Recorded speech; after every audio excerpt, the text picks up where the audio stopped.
Hey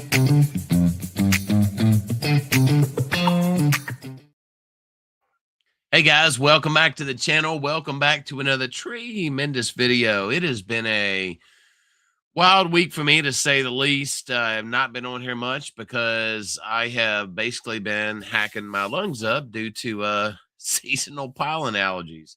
So yeah, today I slept I'd say about 8 good hours in the bed today, but that's okay. Still want to get on here and talk to you guys about Tree. Want to let you know what's going on. We have got some really good things coming up, and we are right on time for our NFTrees to launch on May the 4th.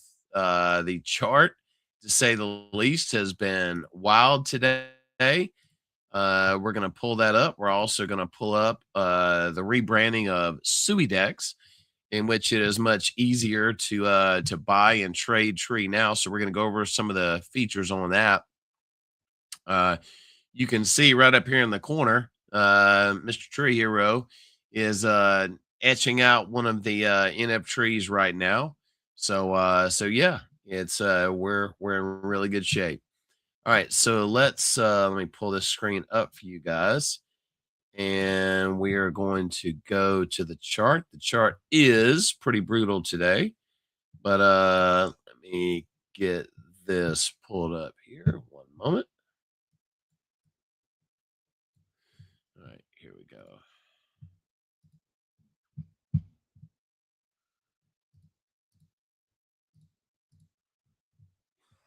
All right, so zooming out. This is going to be on the 15-minute. Let me actually pull up the 4-hour. So you can see we had a massive pump recently, and there's been a sell-off. But what's been interesting about this sell-off, it's only been one or two wallets that are really selling a lot. We had a big liquid holder who's decided to sell much of his bag. What's been really good to see is in our liquidity, we're still getting ads all the time. Still getting consistent on that. We've had a couple of removals today, but for the most part, the liquidity that's been committed to LP is not really fundamentally changed that much. So that's been really good to see. But wanted to show you guys that. All right, so I guess see some people coming in here now. But again, and sorry for my voice tonight. It's just, man, I'll tell you, it's these allergies. All right, so if you guys did not catch Richie's live today, I'm going to go over with this. I'm going to go over this as well with you. It is even easier to swap tree, add to LP, and to do quite a bit more. So let's go over here to swap. If you go to swap, this is obviously, you can go to tree. You can go right here, still just like on SuiDex before, and you can buy some tree if you want. That still works great. Now on here, this is the new feature that's available that I absolutely love. So you can go on here, you can go down and pick the tree pool, and on here, all you have to do is now here's what's neat. So on this, you can do SUI, you can do USDC, you can do Victory, you can do Tree. So depending on which asset that you pick, if you do SUI, USDC, if you do SUI, USDC, or Victory, what it'll do, it will sell half of it. And in the case of SUI, it'll sell half the SUI and buy Tree. If you do USDC, it'll wind up selling all the USDC and split it half Tree, half SUI. And also that case in Victory. And if you do Tree, it will sell half the Tree, and then it will put it directly in the LP that way. So in this case, what we're going to do, we're going to take SUI, and let's do 10. And if you want to do it directly into the farm, which would be a smart thing to do so you can earn rewards, you want to go, we're paying 54.42% APR right now. So all you do is you hit Zap and Stake. And then once you hit Zap and Stake, it will come up. Let's see here.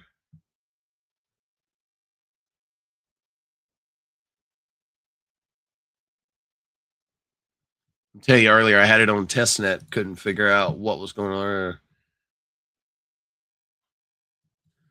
Let me make sure I'm doing this right.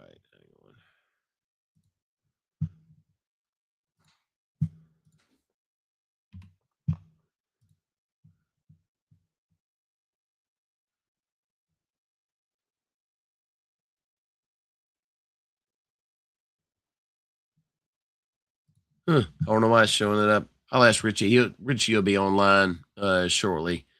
We'll get that figured out. I'm sure it's something simple to fix it. All right. So over in pools, you can go directly into LP this way as well.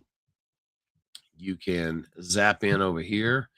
You can go down and pick the same thing I was talking about earlier. You can pick between SUI.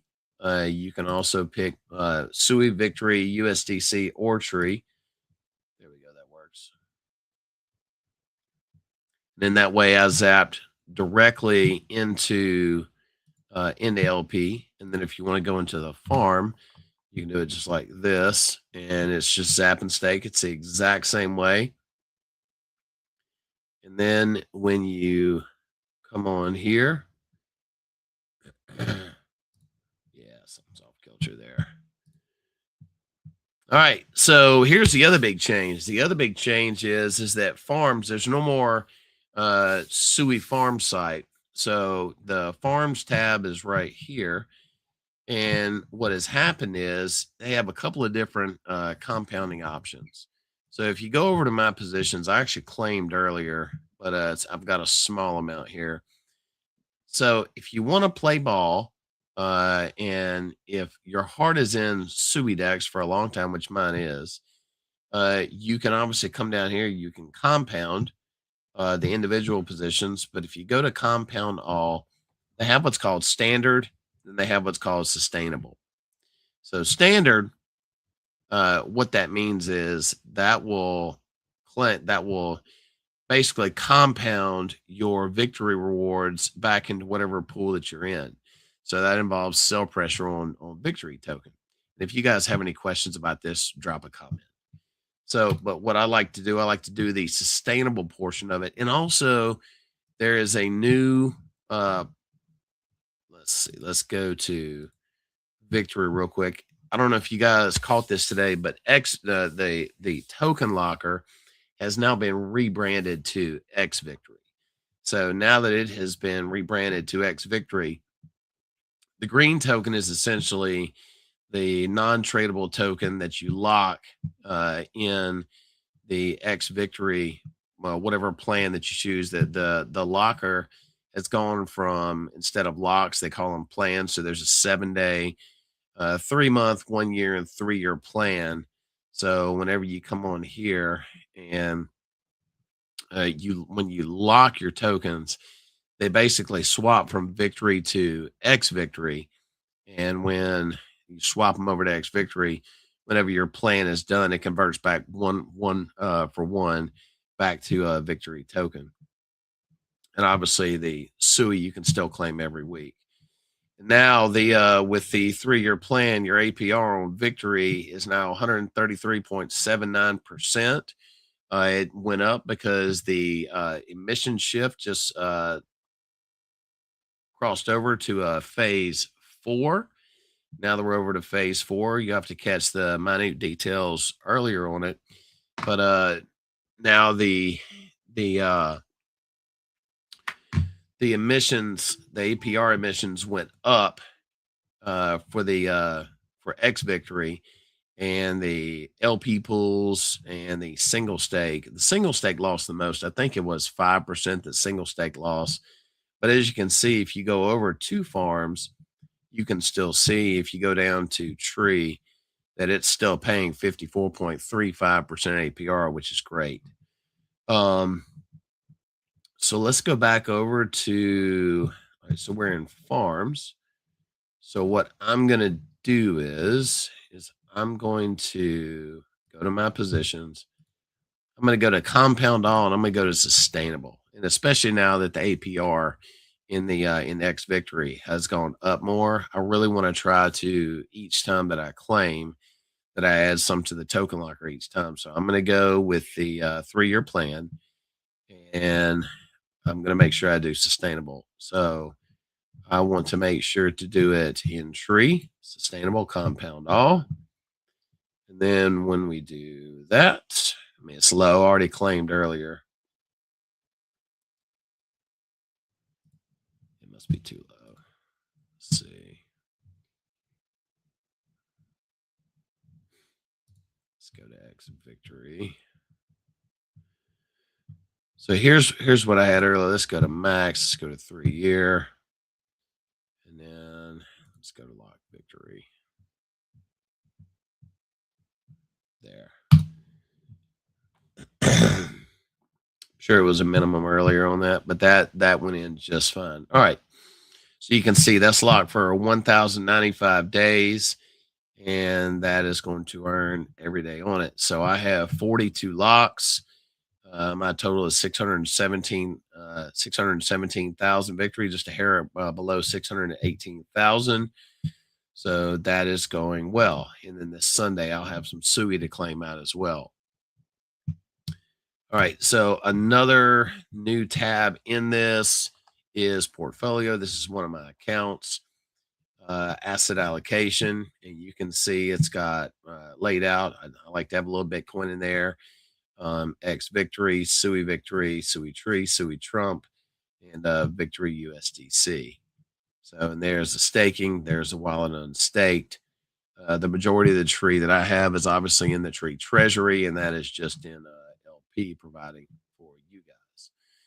All right. So the biggest news coming up today is May the 4th is the NFTrees are going to be ready, guys. So where can you find them? You'll be able to find them on tree-token.net. And especially when you come on here, you'll see a pop-up that will come up for that. It's obviously not live yet because May the 4th is not here.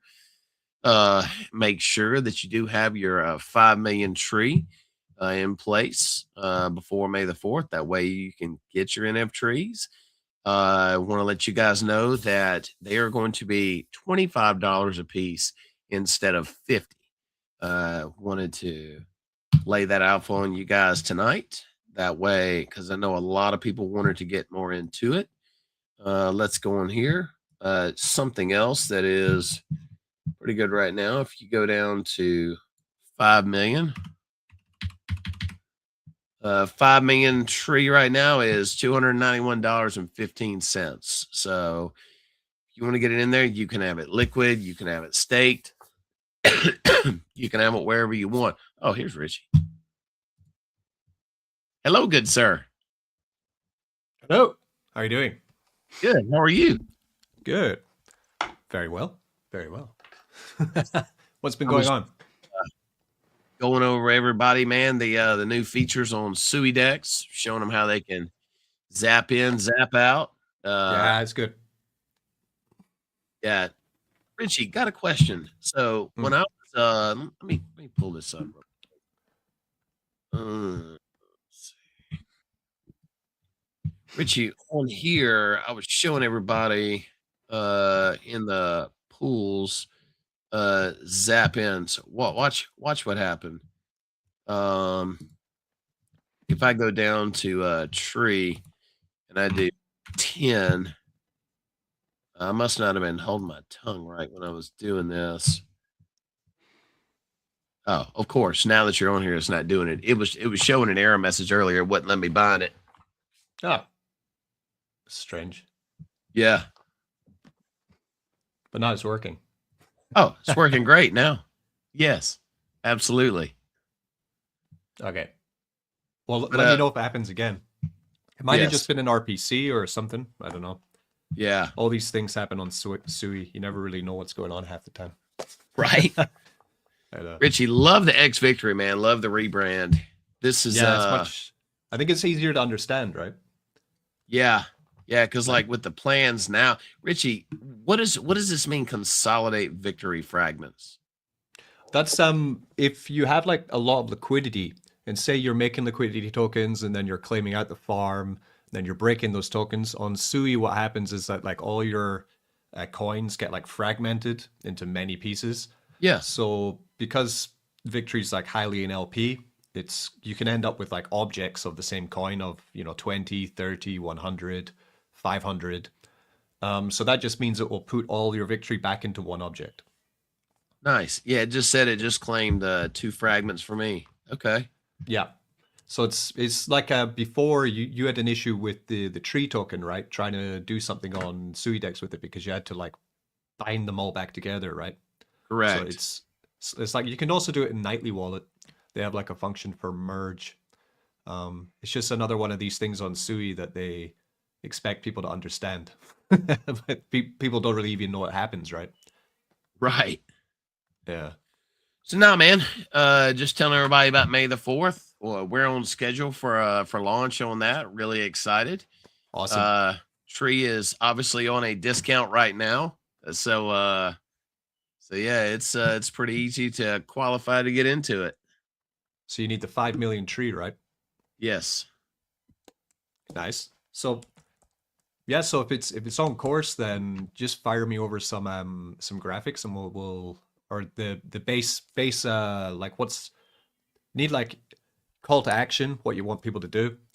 Yes. And like slogan, I guess, base information, then we'll get a banner up on SuiDex for the launch. Yeah.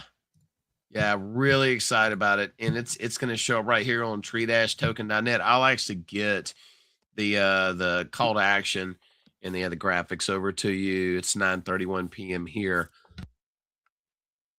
Nice. But I'll be sure to get it over to you tomorrow. That way we can really get some good hype going over the weekend. Yeah, someone sold some tree, I see. Yeah. Right? No, I'm still holding. I've got it on my entire bag. We'll have to add more now. I mean, because the pump that you had proves like it just takes demand and the market moving in the right direction, and then tree's just going to fly.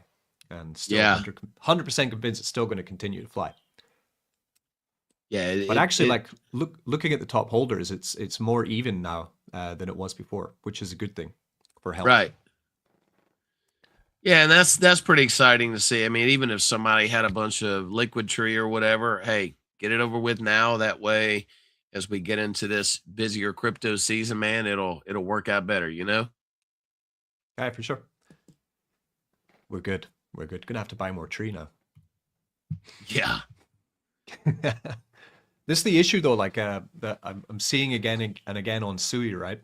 Is that yes, we can get momentum behind the tokens, right? But then the hardest thing is getting new people onboarding into Sui, which is really challenging in this market. So it becomes quite circular, right? You have like people who are in one thing, and for example, with Tree, like so you see some selling today, right? You can probably guarantee that the selling on Tree is someone going into another project on Sui, probably. You know what I mean? Correct. So they're just circulating in. So it's the same circle of investment going around and around. It means that we'll never really see long-term growth on Sui assets until we see the next wave of new money entering into the market. And it's not happening on Sui yet, is what I've noticed.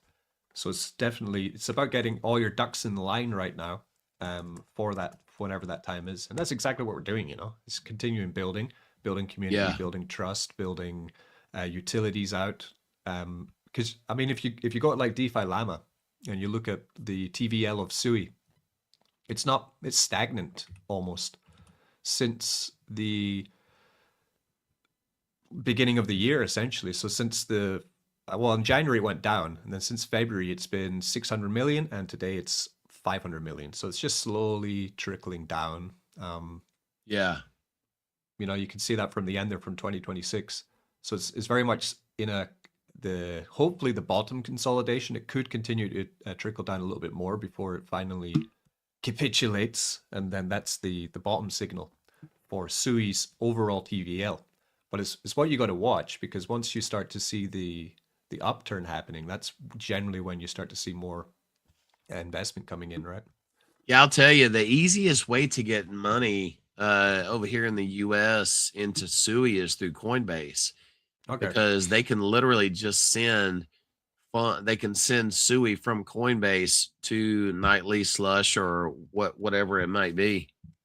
But then if you check base chains TVL over time, like it's completely the opposite to SUI. Even in a bear market, it's growing, right? It's continuing to onboard new users, onboard new money into their DeFi protocols, which ultimately means there's more fresh capital to share around smaller caps. So this is the problem that, that's not our problem. That's what the SUI Foundation have to solve, right? Yeah. Essentially. Or they're going to end up or it could end up like Polygon or Avax, right? Where the funds, the hype never returned. It just didn't come back from like 2022. I can tell you this. I'm thankful that SuiDex is triple security audited with all the crap that's happened recently. Yeah, man. But a lot of that, like, what did they have? They had Drift on Solana, then they had Volo on SUI, then and Aftermath. Also, what was it? The platform with the shell creature on it. Oh gosh, what was it called? The shell. Turtle. Yeah, seashell. Oh, Scallop. Yeah. That's it. Yeah, they got hacked too. Yeah, they did.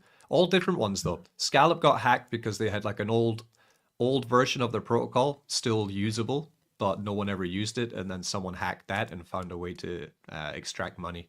The Aftermath looks like it was a really simple code error in their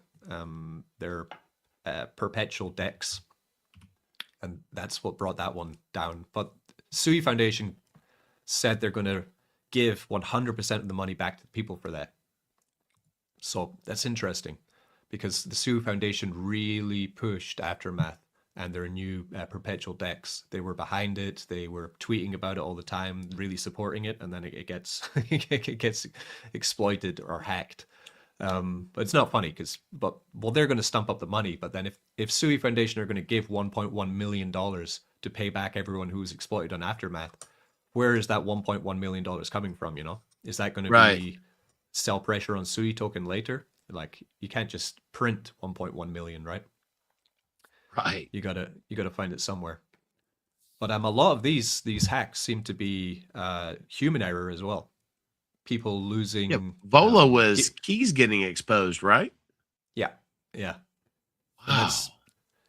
It's doable, because a lot of these people are now using their like AI Copilot to build, because they can ship faster, they can build more things, they can security check faster, which is really handy. But it means also that you're going to be exposing a lot of your internal protocols, secret funds, right? Secret phrases, either your private key, your seed phrase, which you're going to be giving to your Copilot to help you run your protocol or make changes.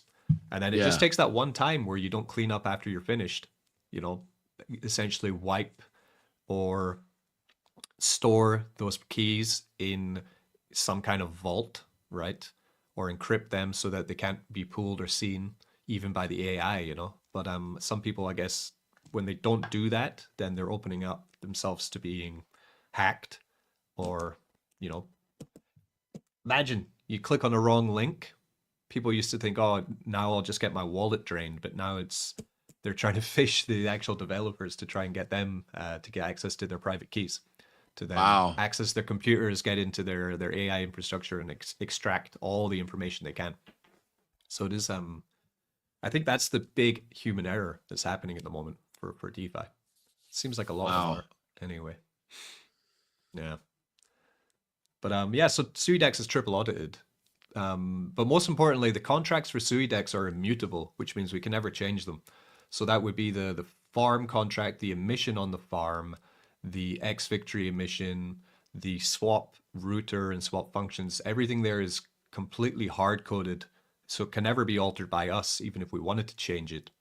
You just changed the UI on this, right? Yeah, I just changed the UI. Yeah, I changed the UI and I changed up how it's understood. Yeah. It still works the same way. Like if you go into choose plan, close plan, beside the get victory, close plan. So this will show like your plans that you have and how they're progressing through. So the more plans you have there, the more it's going to show. Let's do a 1 week for the sake of this. Let's see. Let's do 7 days. Let's do. Gotta love it now, guys. You can put SUI right in, do it right out.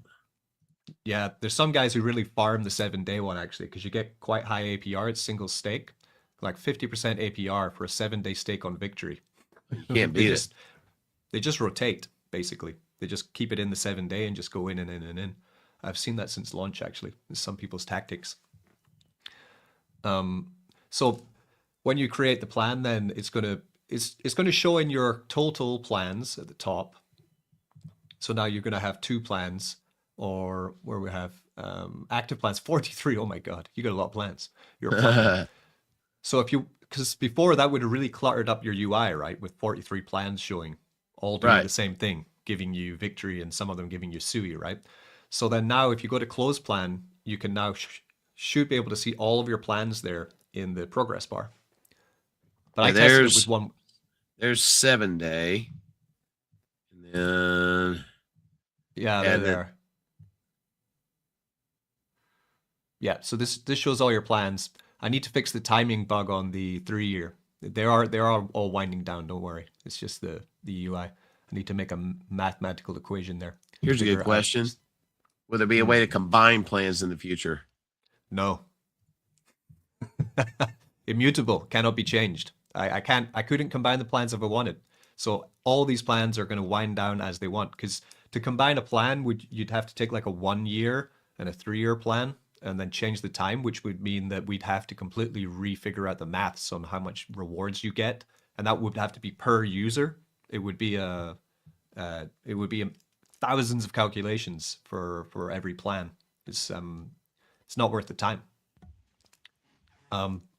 So this will just work as it works for the next 120 weeks is how XVictory works. Now I consider XVictory completely finished in terms of, apart from that small bug I saw in the 3-year, it's not showing the time. But in terms of like the way it looks, the way it functions, I'm pretty much done with the rebrand for it.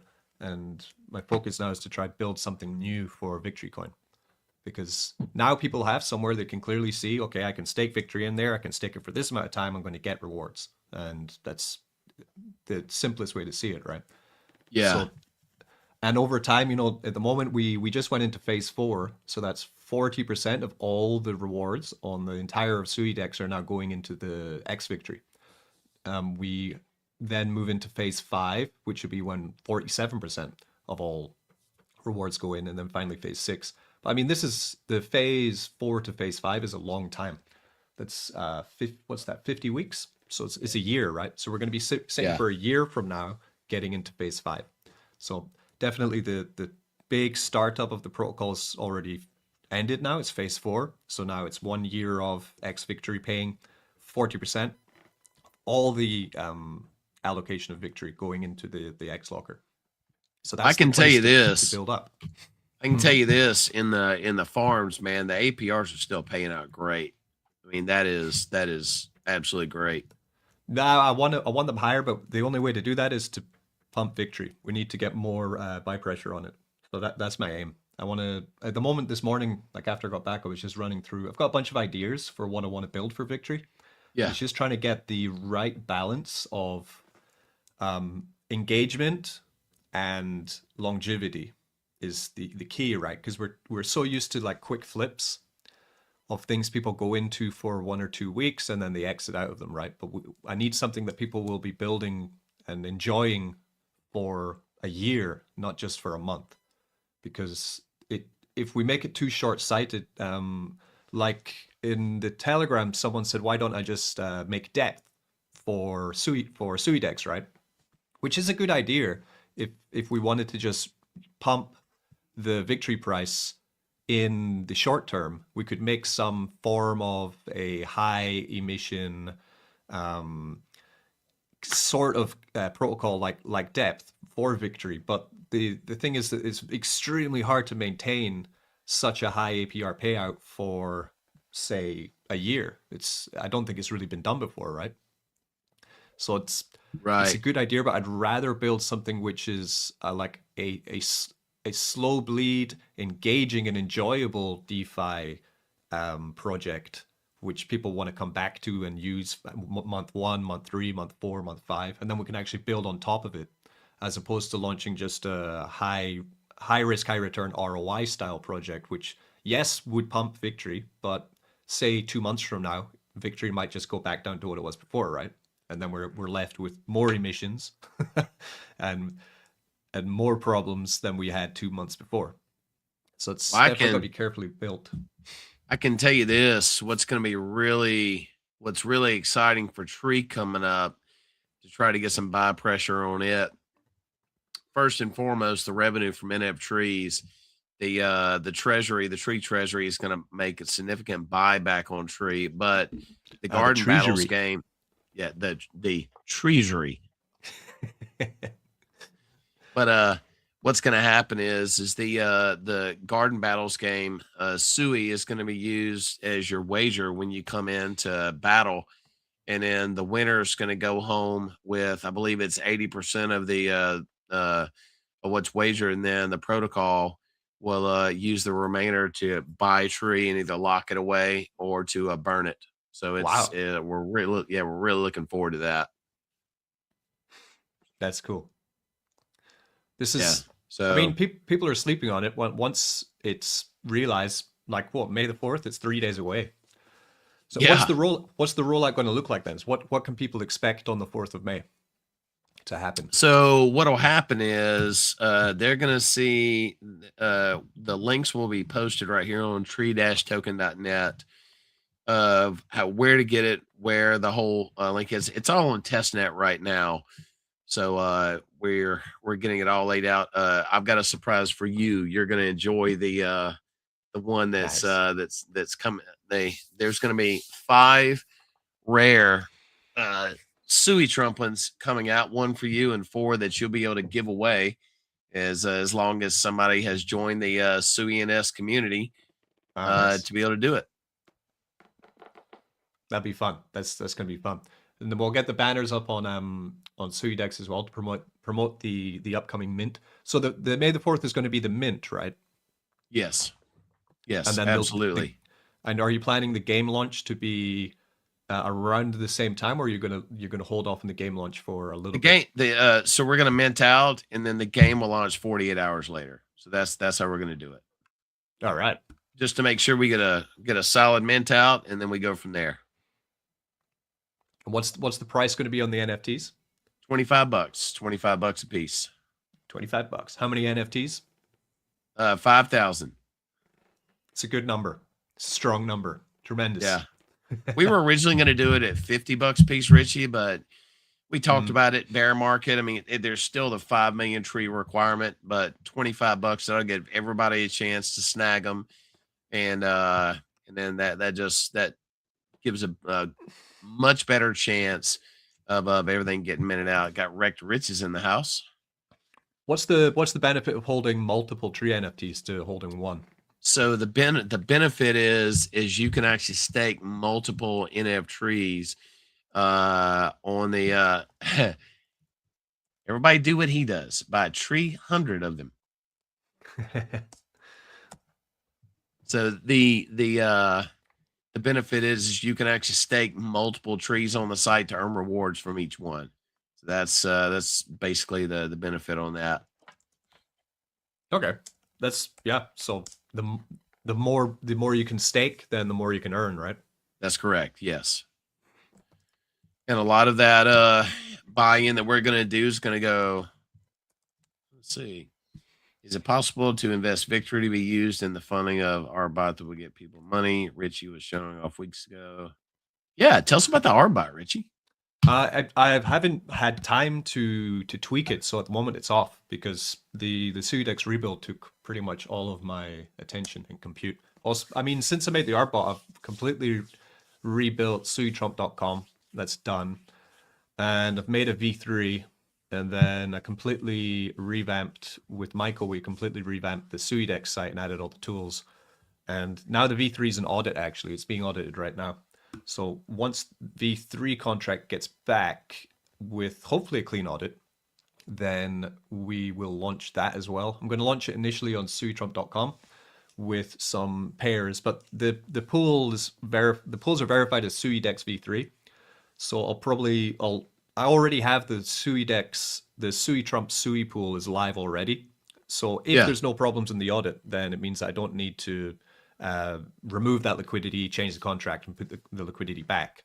So then it would just be a case of opening it up so public can use it, and then adding other V3s to suitrump.com so people can try it. And while I wait for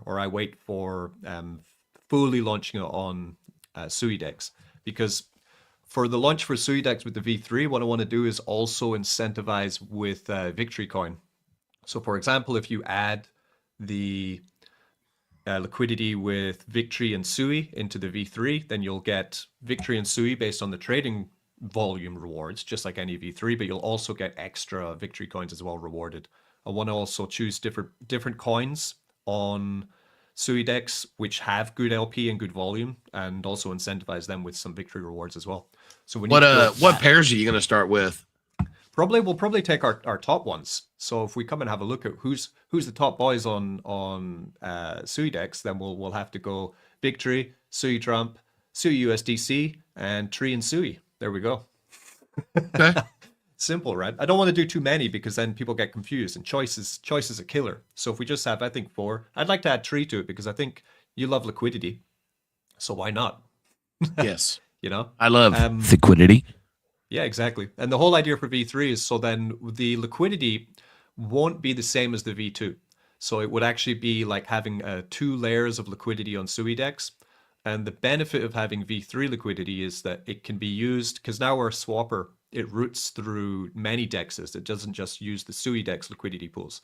So when you swap these tokens now, it would route through SuiDex V2, SuiDex V3, and also Cetus and 7K on the swapper, which gives us more volume on the protocol. And with V3, you can actually buy more when the range is tighter. And people generally like to squeeze the range quite tight on V3 because it gets you more rewards. Right. So then the benefit for us is that we can get more daily volume. And one of the reasons I think that Sui don't really pay much attention to what we do is because our technology is V2, and I think they look down on V2 technology. I don't think they're very interested in it. Really? It's inefficient. Sui was always built on V3, so I think they don't like the idea that we run a V2 because it's not useful for them really. So I think by having V3 liquidity as well, it's easier to aggregate into all the other different dexes that exist on Sui, and we'll probably be able to get a little bit more friendly conversations going if we have this liquidity as well. So I've been concentrating on that. So in terms of the art bot, I need to come back to it and start working through what to do to get it running better. But I don't really want to take other people's money for a bot. It's too risky. It's not something I've really been interested ever in providing for anyone. I'll tell you, man. And if I did have an art, if I did make say I made an art bot and it could make like $100 daily, I would never share it. Right. Like, right. I'd never share the code. I'd never share the structure. I'd never share anything. I just earn the money. I think anyone who's sharing you a bot that can make money every single day is just trying to scam you. Yes. It's honestly my opinion. Like, hey, talking about the V3 and SuiDex, man, since Tree is on Turbos and Cetus, so that should that'll give it a chance to aggregate it also, right? Yeah. That's good. Okay. I was just putting myself live. I realized I wasn't on YouTube. Oh, okay.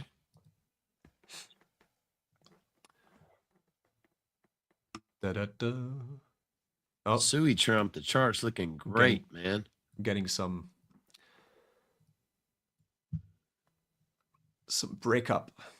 What's happening? My internet's dying again. Got to get that VPN going, man.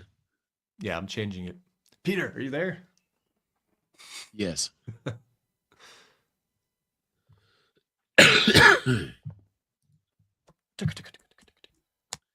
Getting robot sounds. Are you really? Yeah, it's my connection though. I'm changing it. Is it the SUI e-girls doing it?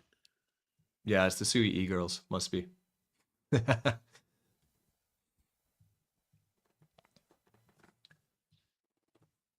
Richie, Yeah, even though the victory chart is down, man, it seems to be consolidating sideways pretty well. It's okay, but it's a slow bleed at the moment. It's a slow downward trend, and that's what I want to change. I want to get back in. I want to kill a zero firstly. That's really important for me. Yeah. And it's definitely like, because I'll tell you what I've been like thinking about, right? So there's different games I've seen.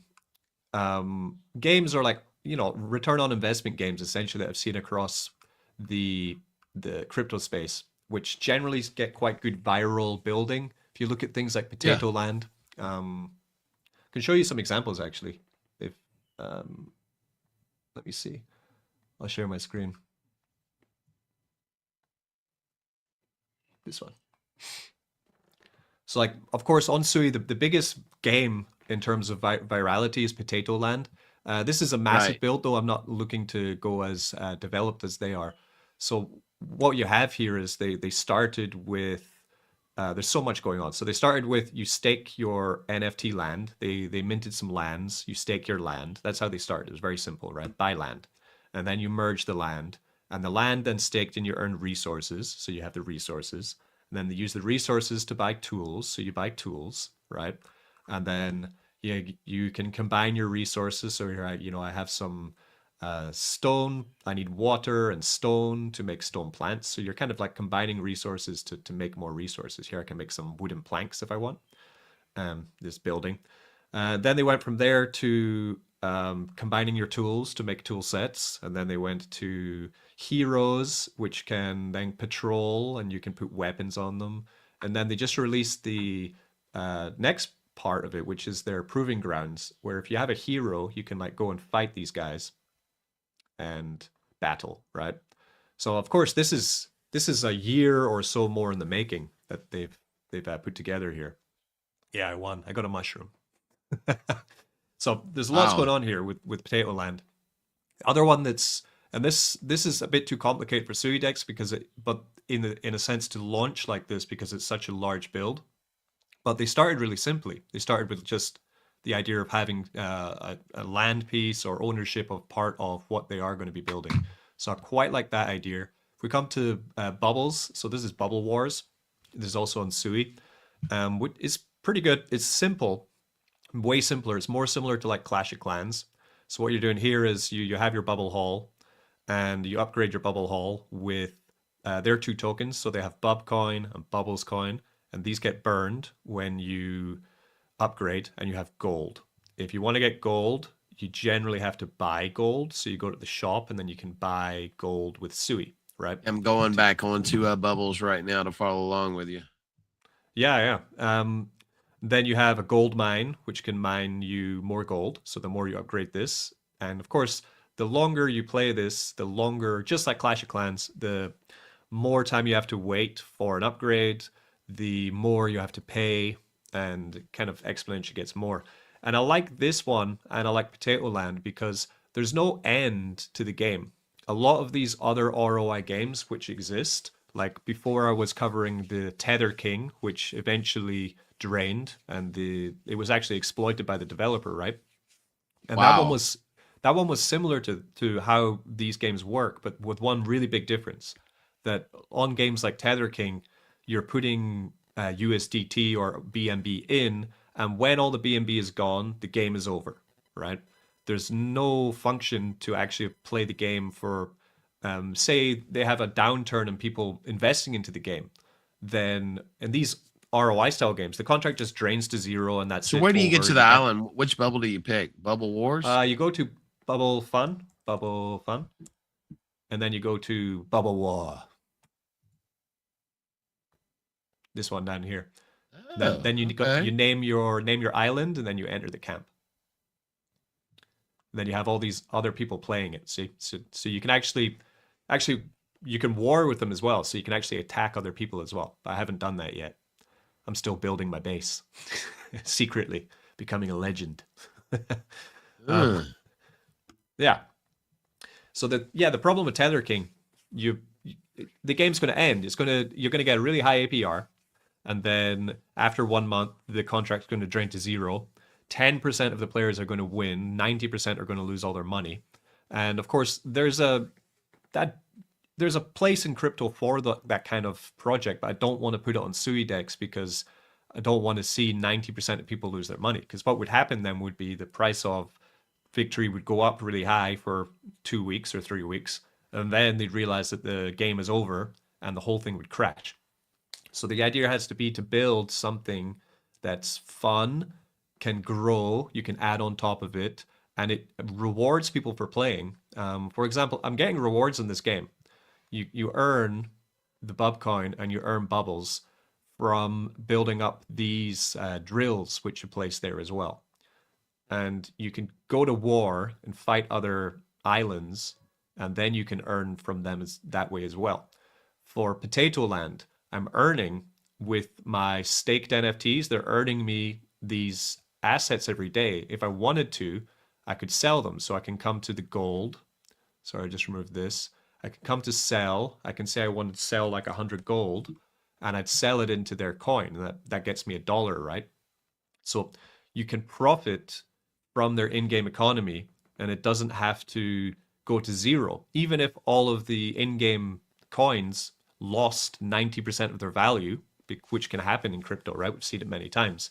The game can still be played. The team can still build on it. They can still continue development to bring new and exciting things to it.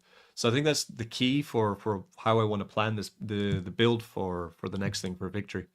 I'm not saying it's going to be a game, but that's the base of it. It has to be built to continue to be added on.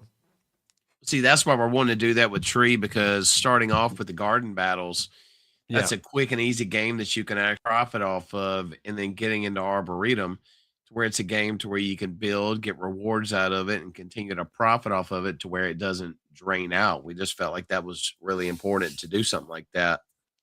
Yeah, exactly right. For me, like Potato Land is a little bit too complex now. Like there's so much that I just don't understand about the game. Like if you come to like even like little places, like you come to this one, it's got all these charms and upgrades for these things. I don't know what they're for. You can come to this guy, he's going to give you like tasks. You can come to their I'm just trying to figure out how to name my base on Bubble Wars. Yeah. Like there's all this stuff going on. Like there's so much going on with Potato Land now. It is mental. And then back to your mint on trees. When Potato Land launched, so now these NFTs are worth like 300 to 500 SUI each, I think, like the combined ones, like this one. So they're quite expensive. When they launched their lands, they sold all of their lands for something like $10 or $15 each. Really cheap. And it worked because people saw that the price was affordable and they just minted really fast. Well, and that's another reason why we slashed the price of the NFTrees in half, man. We just want it to be affordable to get people in to where they can see that we're getting them off with a game. And then we're wanting to have it to where we continue to build in Arboretum. It's not going to be one release and we're done. Shoot, my 7-year-old's like, Dad, we need chainsaws. We need log skidders. We need all kind of things. And I'm like, yes, we need to bring that to Arboretum. I bet he was, yeah. Yes. Richie, how do you name your base in this? I call it Mischief Island, I think, was my base. It should be when you start up, it asks you to open a base and name it. Share your screen. Let's get you set up. Let's see if it works. Oh, you already opened it. Okay, but you never named it? Huh. It never asked me to. Your name should be in. Go to raid.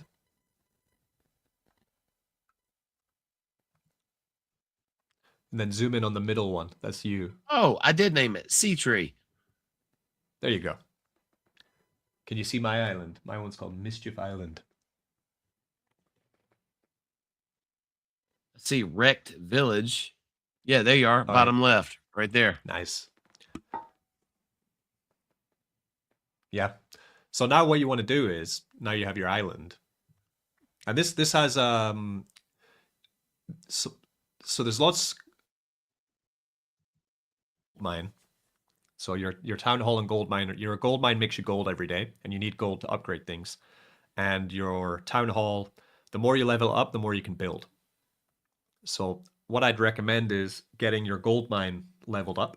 So if you click on gold mine, you're going to need to spend gold and bubbles and bub. Yeah, and you should have some gold balance at the top.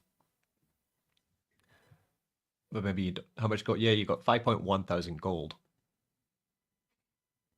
So, but it says you can't upgrade it. Maybe you need to upgrade your town hall first.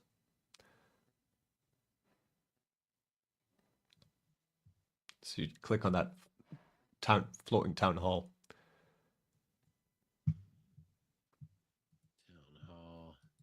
Letting you do that. Have you got any bub? Not let me. Have you got any bubbles or bub? Let's see. I think I do. Let's go back.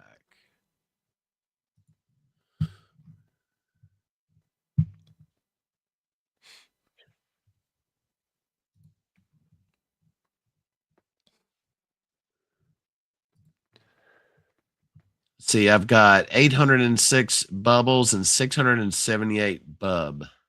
Oh, you'll need more bubbles, I think. Oh, you got rubber ducky, huh? Yeah. And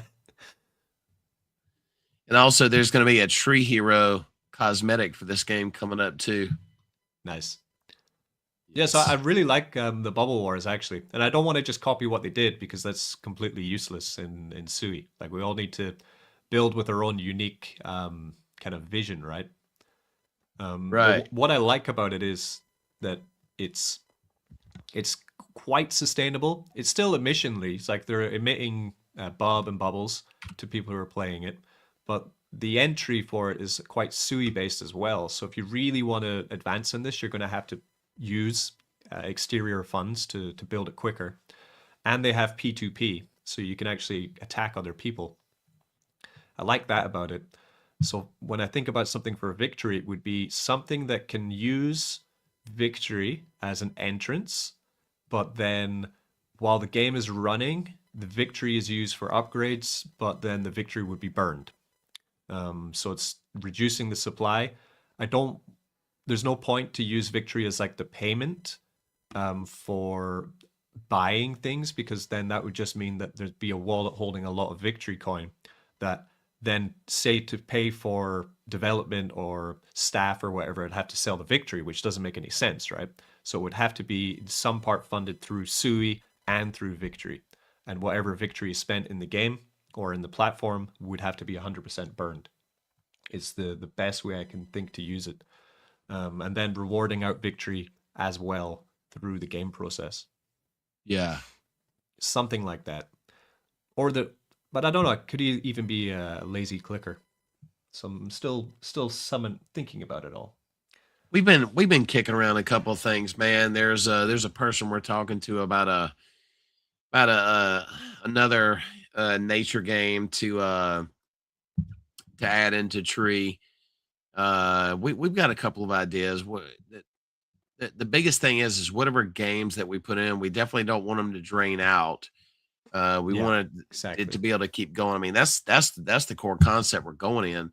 But it's like, do we require 5 million Tree to play? Yes. Why do we do that? Because if you're going to come in at longevity into Tree, we want to be able to give you access to all the products that we're going to put out, because what's going to happen is after the NFTrees mint out, if you got it in your wallet, you got it staked, and you have access to the games, we're not gonna 3 months down the road go, hey, by the way, now you got to have this to be able to get in. No, we're not going to do that. We just we want to get you in the front door, and then you can enjoy everything we put out after that. Yeah, that's good. It's a good plan. Did you ever do SUI and S for SUI Trump? It's on the list. I think Mr. Furley was saying he was gonna help me with it, but I'm not sure if he set it up or not. I haven't seen it. It's on the list. Shall we talk about Topaz? Yes, I'll bring it up. Yeah. So we're gonna move over to, I guess, Binance Smart Chain. Dun dun dun.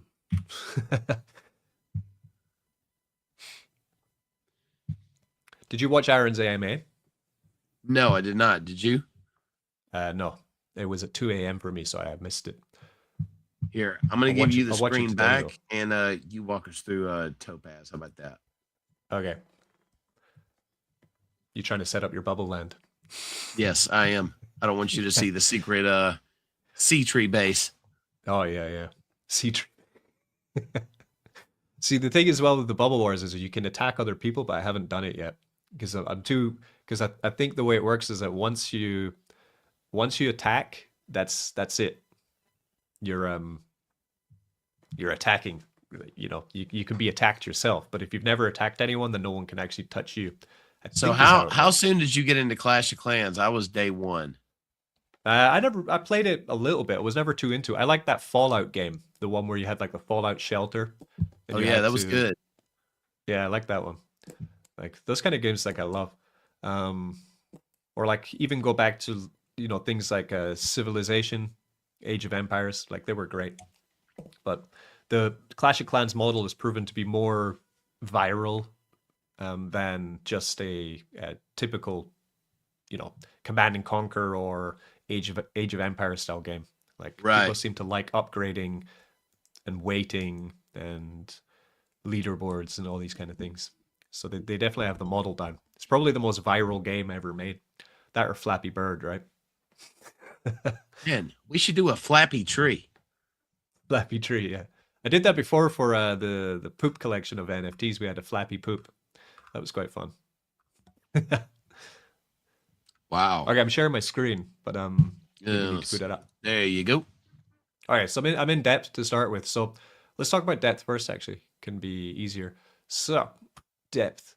So depth was a sacrifice coin to go into the Topaz SAC, which is now 100% fully closed, 100% filled. Congratulations to the team at Topaz for filling the sacrifice. A huge win in a bear market, I think, to get $750,000 of value into the sacrifice.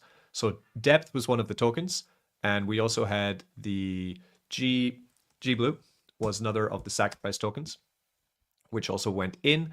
And finally, the other one was USDC, and it was all done on Abstract. So if I just find Topaz, let's go here. Then we have Topaz. Oh, I'm sharing my tab. Hang on, I need to share again. Share tab. Okay. So the Topaz, we can come in here. You can see the sacrifice and filled $750,000 filled, which is 150 million VE Topaz has been secured now by the community. So what I found interesting from all these is the bottom numbers, which would be the global sacrifice rate. So from all of this, the USDC sacked was $42,000, which is good. Initially, when the sale first opened, I think there was only about under $10,000 in the USDC sack. But people started putting more into it, which is great to see. So it built up to 42,000, which is important for a lot of the big work that's going to have to be done for the DEX in the future. Marketing, I think.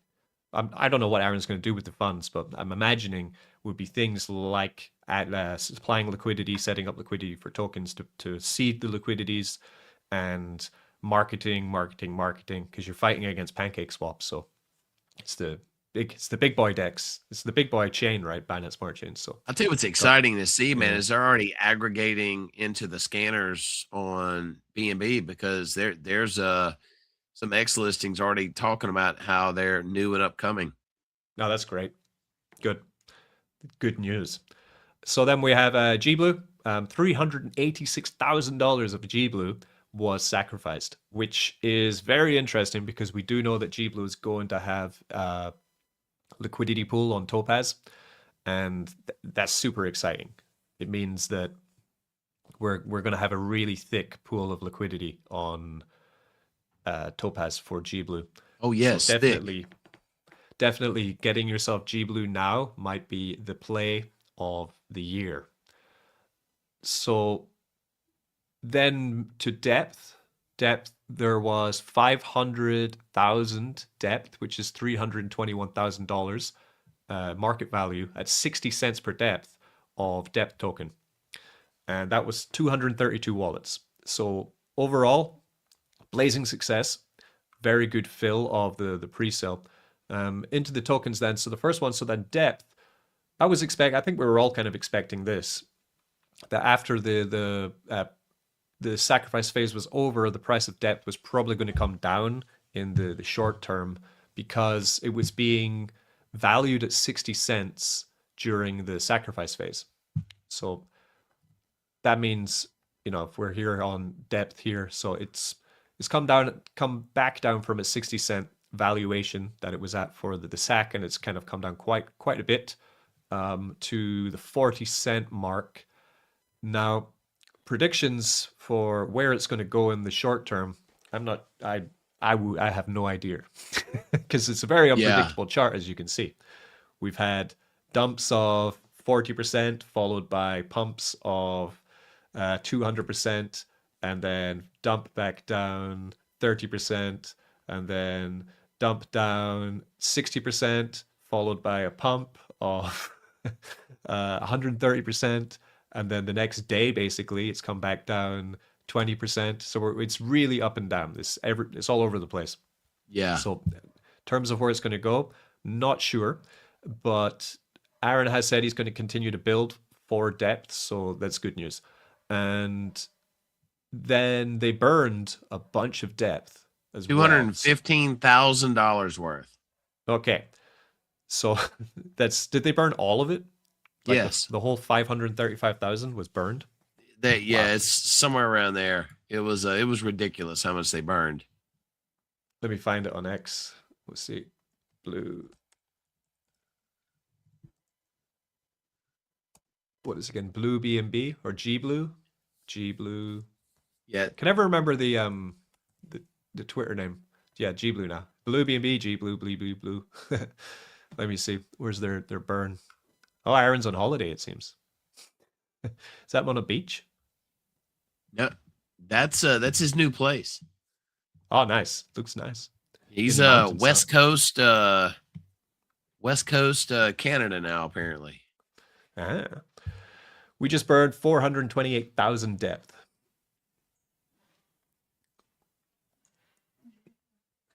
Yep, so they burned a lot of depth straight to the burn address. What's the market value on that then? That's insane. 428,000.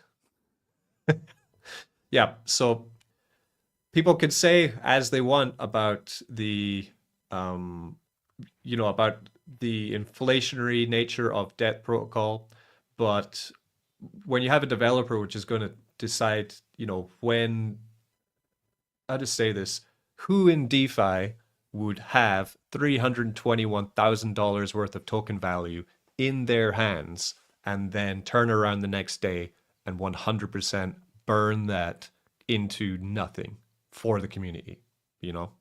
I guess this is a 1 in a million personality, or 1 in a million developer. You take all your scam developers you see on Solana or across BNB, if you give them $321,000 worth of value, how much do you think they're going to give back to the people by just burning it into nothing?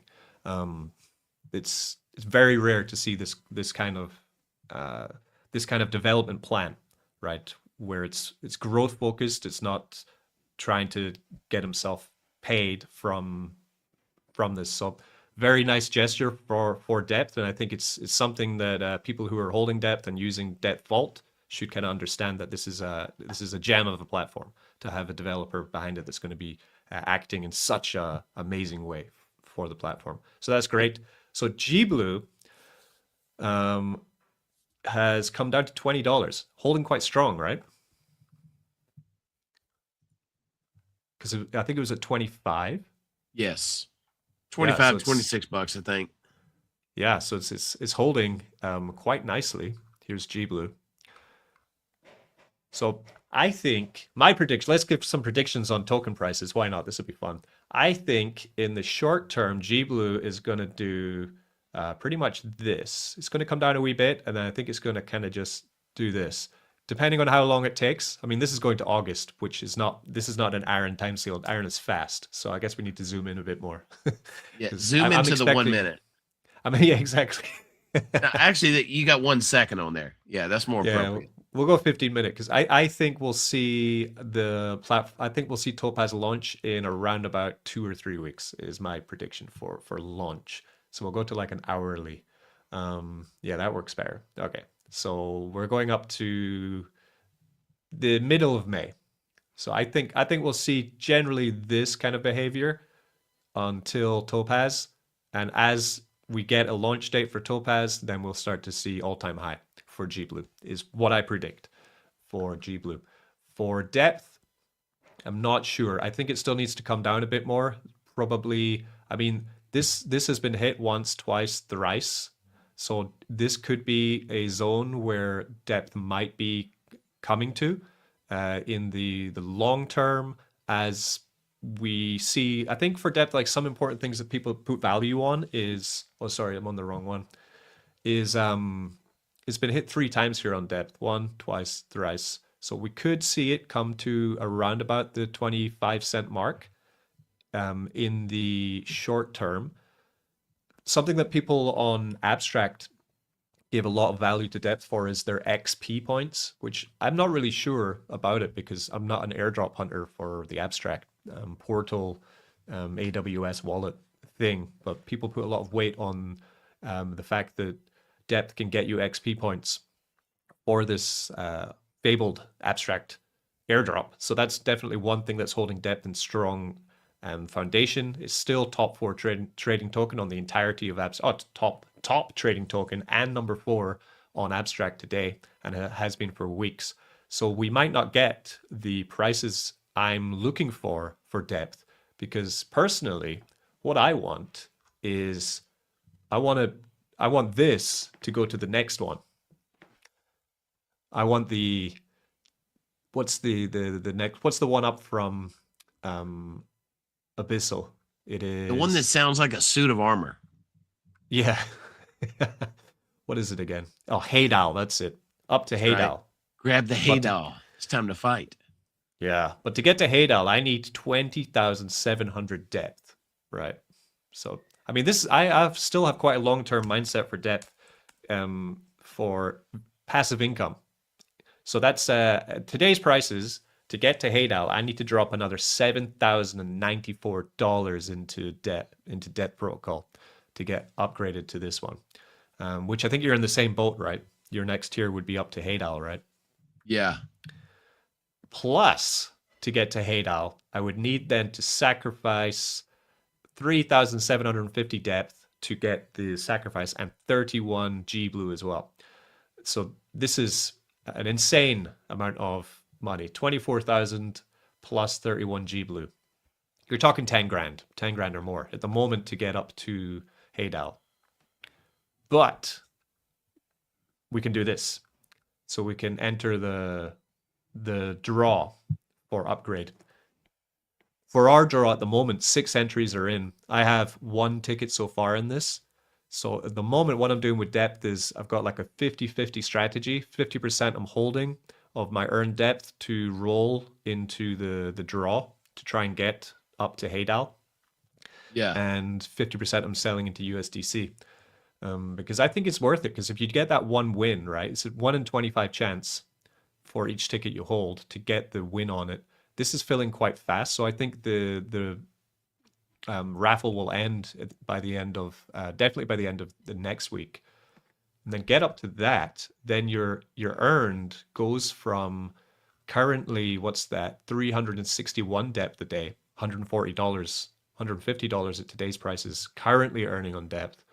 It would go from that up to 904 depth a day, which is nice.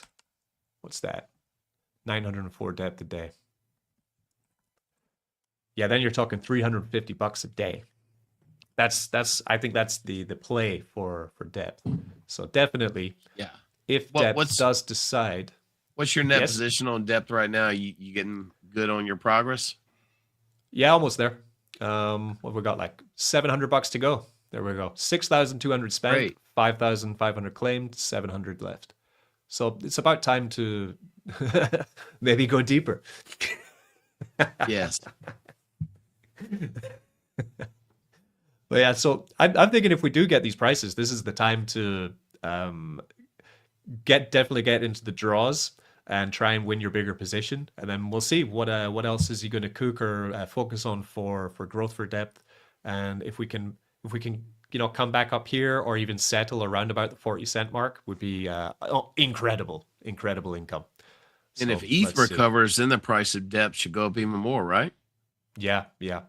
There's a couple events that'll be happening for depth though, so it would be some of the liquidity is going to be taken to Topaz for depth, which will lead to even more volatile token in the short term, I think, as well. So there's some events coming up for depth, which makes it really hard to predict where it's going to go. Right. GBlue, I think, is really simple. What's your opinion on GBlue? What do you think is going to happen? I think GBlue is going to go down, probably go sideways for a little while, and then once people realize there's a LP for it on Topaz,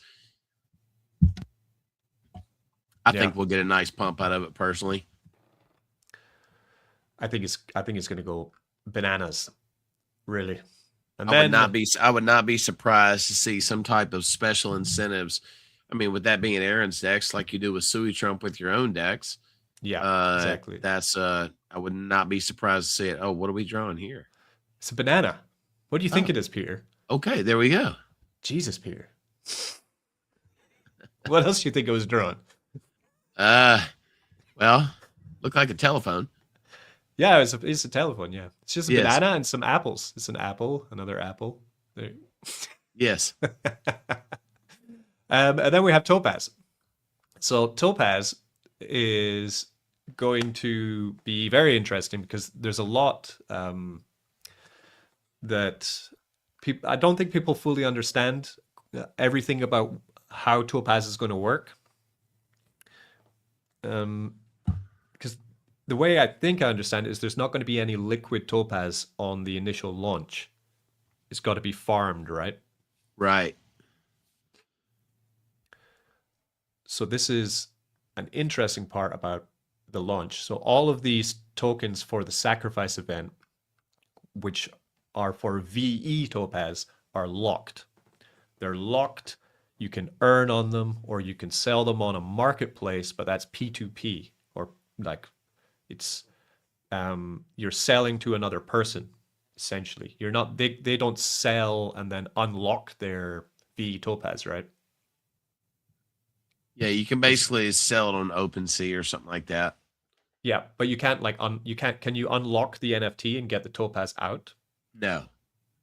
Yeah, so it'd be like, I sold you my NFT, you give me market value or the value that we decide on for it, and then that's how you would sell your locked position. But it's not like you can dump it on the open market.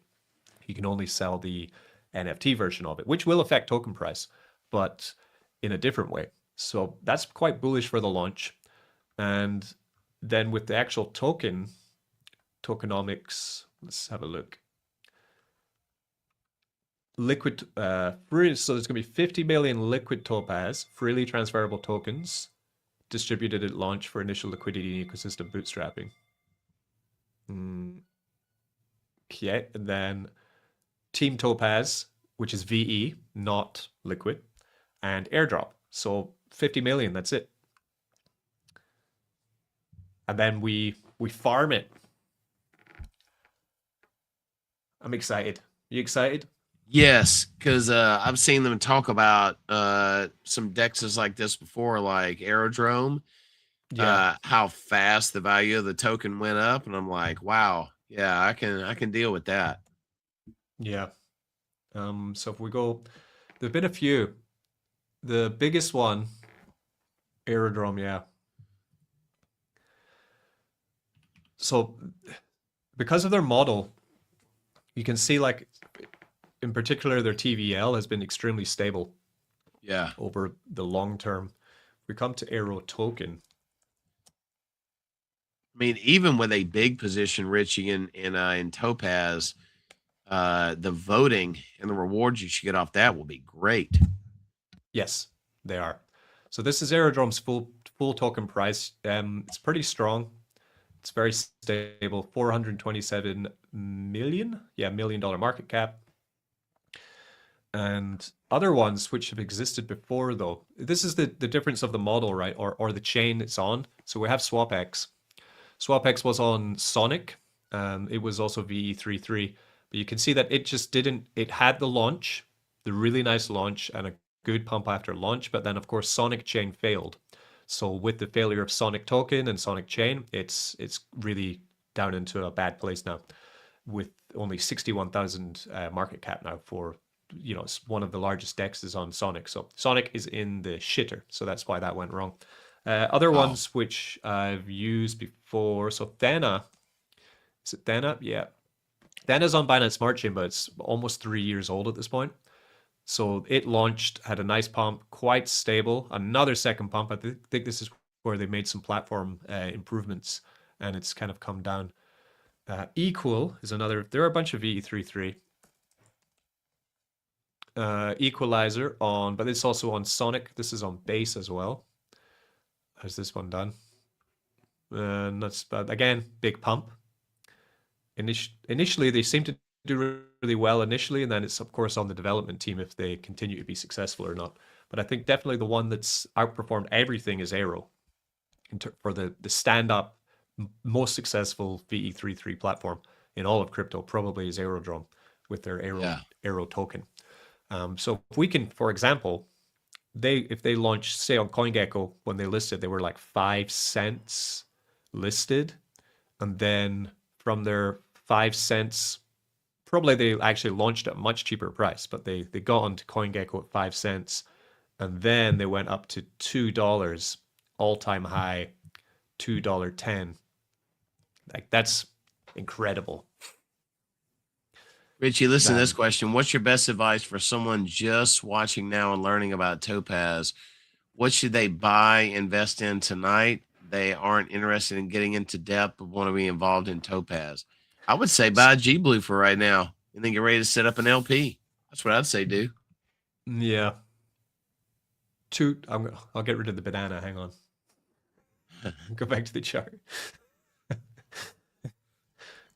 Who drew a banana? Ridiculous. Coming up next on Sui Trump, the banana game. Yeah,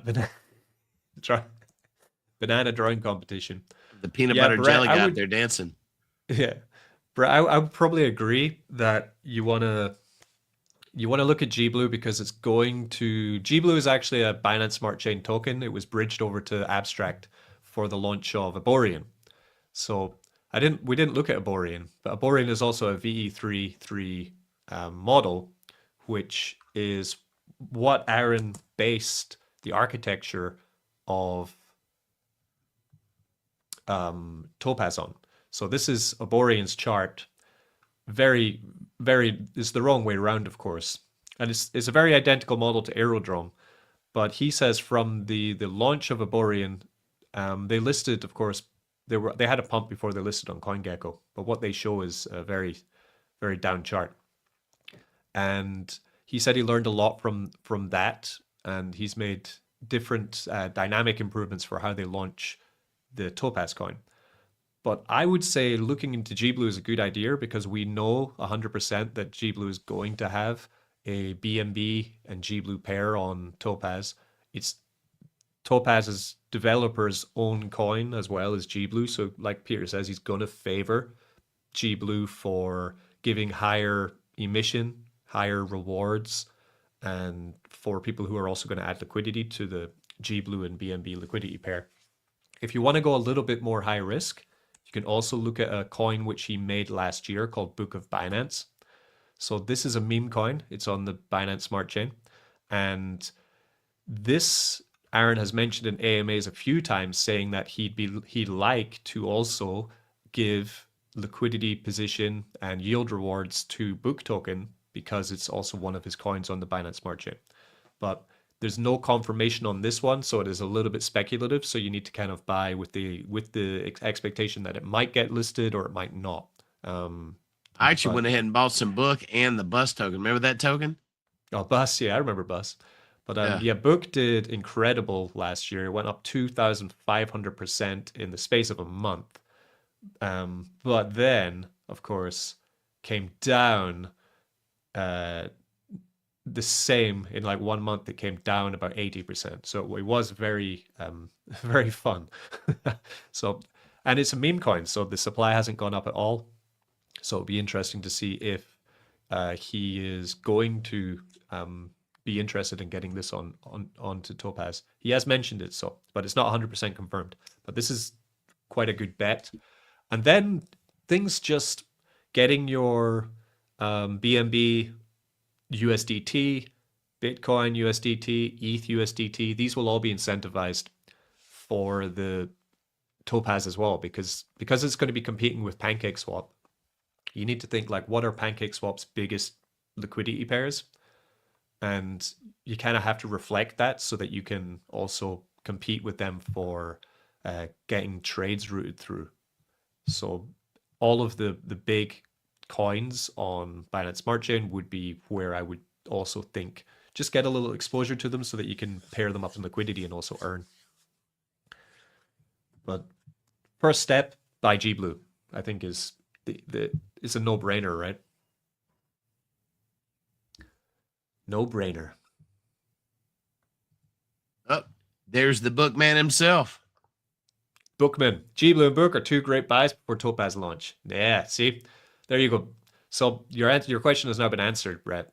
Go buy some Book right now. Aaron, what about Bus token as well? Yeah, what about Bus?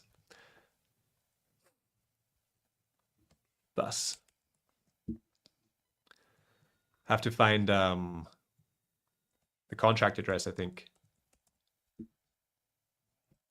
What was it called again? Moon. It's not Moon Yield, was it? It was no, it was Book USD. Go to Book USD and MUSD, right? You can go to Book Meme BSC. It's got the contract there. Nice.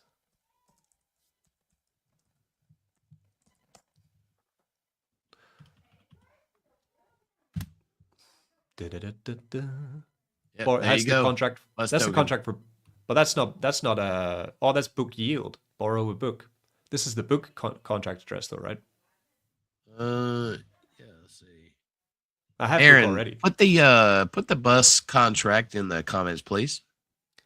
Book USD. Oh, here we go. I'm here. I got it. Okay, so we have Bud. Bud's still $1. I didn't know that. That's wild. Yeah. Nice. This was a crazy platform. This was like, this never knew what was going to happen with this. You'd log in like one day, be like, wow, it's amazing. Then the next day, oh my God, what's happening? Yes. So Stability Pool still pays 196% APR. Yeah, here's Bus. Okay.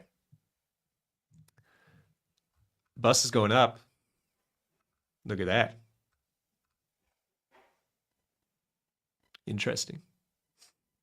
Yeah, Bus was 14 cents at one time, I think.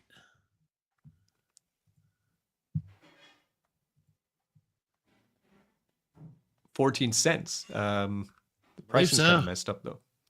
Oh, that's market cap. That's why. Price. 0.004 cents at the moment. Currently. The all-time high for Bus is 80 cents. Mm-hmm.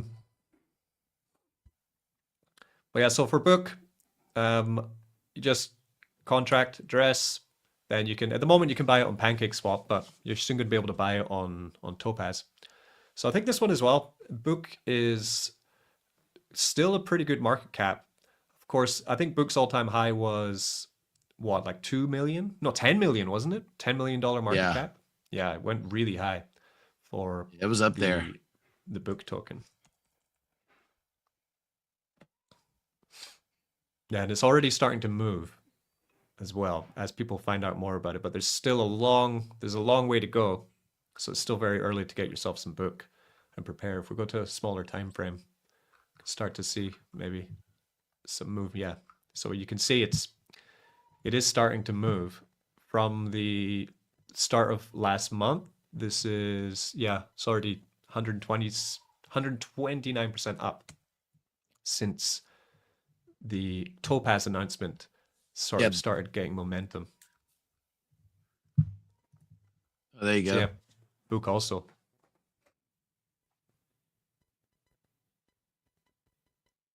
Why else besides the possibility? Book is a meme coin, fixed supply, and it is on Binance Smart Chain, made by the developer Aaron of Topaz. So definitely it's a good one to watch, because if he's making an entire DEX on the Binance Smart Chain, then most probably Book will be involved. GBlue is a token on... GBlue is quite complex. How would you explain GBlue, Peter? Oh, God. Well, let's see. Started on BNB, took a journey over to Abstract, was a part of the Arborist. What is Arborist? A DApp. And then you could farm in an LP on there. And now we're journeying back to BNB with GBlue to earn there. Yeah. And like behind so people just see GBlue as like a token, like a meme coin, but it's not. It's a self-rebasing coin. By holding GBlue, you're already getting compounded value on your GBlue, because it's the wrap version of Blue token, which is the self-rebasing coin. It's too I don't know, Brett, to explain it in like an elevator pitch is very difficult. But basically, as GBlue, not Blue, even though they're the same thing, imagine if you had Bitcoin and then you could wrap your Bitcoin, but the original Bitcoin is already auto-compounding for you, earning you more Bitcoin. So then by being a GBlue, you're able to like trade it and use it in many different places as just a fixed amount of coins. But in the background, it's actually compounding itself and growing, is how I would explain GBlue. But I might be wrong. Does that make sense? Yeah, it does.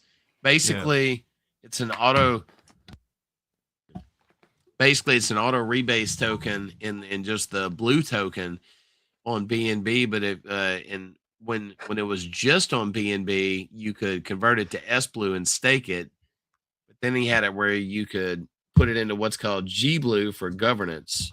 And it had some kind of a scale on it to where it was like 1 GBlue equals X number of Blue token. So that's pretty much how it was. Yeah. And now with Topaz, you're going to be able to take the GBlue, bridge it from Abstract back to Binance Smart Chain. It's like it's coming home, kind of. Yeah. Now, Bus is not more complex, man. Bus is way more complex. Well, it was kind of like with Book. It was more like the Jerry Springer show. I mean, it was like... Okay, there we go. Yeah. Let's see.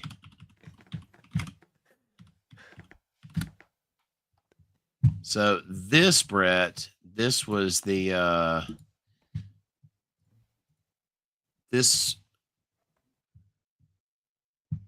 no, not bookmeme.com. Let's see.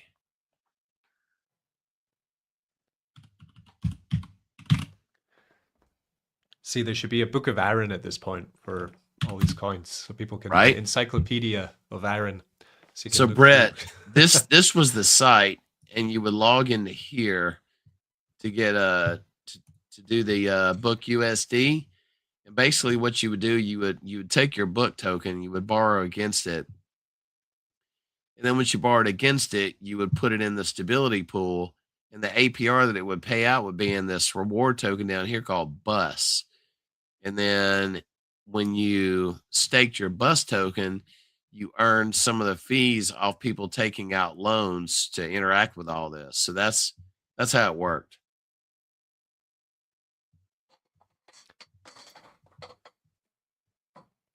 And it still works. Yeah. Apparently. Yeah, there. See, 1 GBlue is 53 blue at launch. It was 1 for 1. Wow. So then what's the blue chart like? Let's see.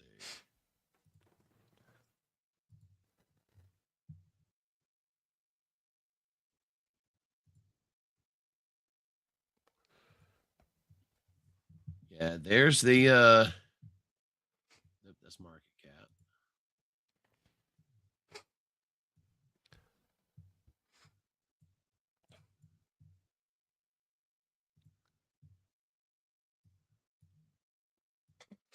This is interesting. I think Yeah. having it as GBlue is just simpler to understand for people as well. Yeah, because on here, if you go to the blue site, let's see, let's go over here. So this is the site for blue. And basically what would happen is you would go right here. You would buy it. Well, no. Yeah, that's right. You got to swap here. So you would swap BNB to blue, and then you simply went here and staked it, and then that way you would earn. So yeah. Yeah, so the race is on basically to buy up the GBlue. Yeah. Kind of what I'm thinking. I can tell you this, Brett, talking about BUS token, I'm going to be buying some because on here, this is the reward token. It was 80 cents when Book USD was really kicking along, but it's not going to take much to pump the price on this, like not much at all. As a matter of fact, I'm going to buy some probably in the morning.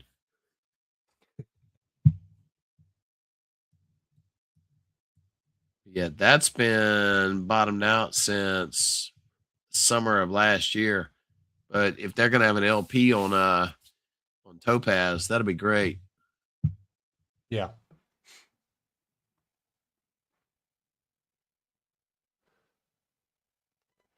There's only 4.75 BNB it shows in the LP right now.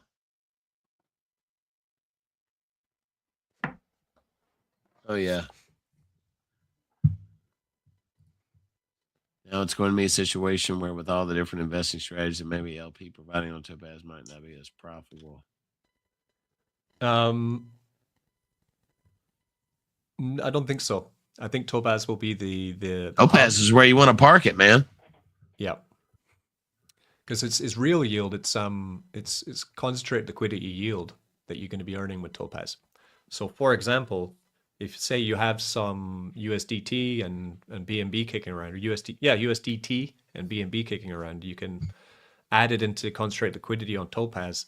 And because it's got a really modern and efficient model for trading and getting a better price, once it's aggregated onto Binance Smart Chain, just like on SUI, if someone's going to be trading and swapping, and Topaz has a more efficient model than Binance than PancakeSwap, is going to automatically route through Topaz anyway, with no bias towards what they, where it should go through. It doesn't really matter.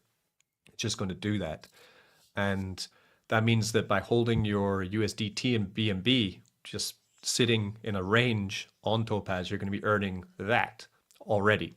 Say then if Aaron decides, I want to incentivize the BNB USDT pool, then it gets incentivized with extra Topaz rewards as well. So you'll be earning the concentrate liquidity yield and you'll be getting Topaz coin. Then, of course, for the people that were in the sacrifice and the airdrop, they have the locked version of the coin. and they're going to be earning their share of the fees which are made by the success of the trades which are going through the Topaz DEX. Well, Yep. it's like you've said it and I've said it before, Richie. Real world yield is everything. Everything. Yeah. Exactly.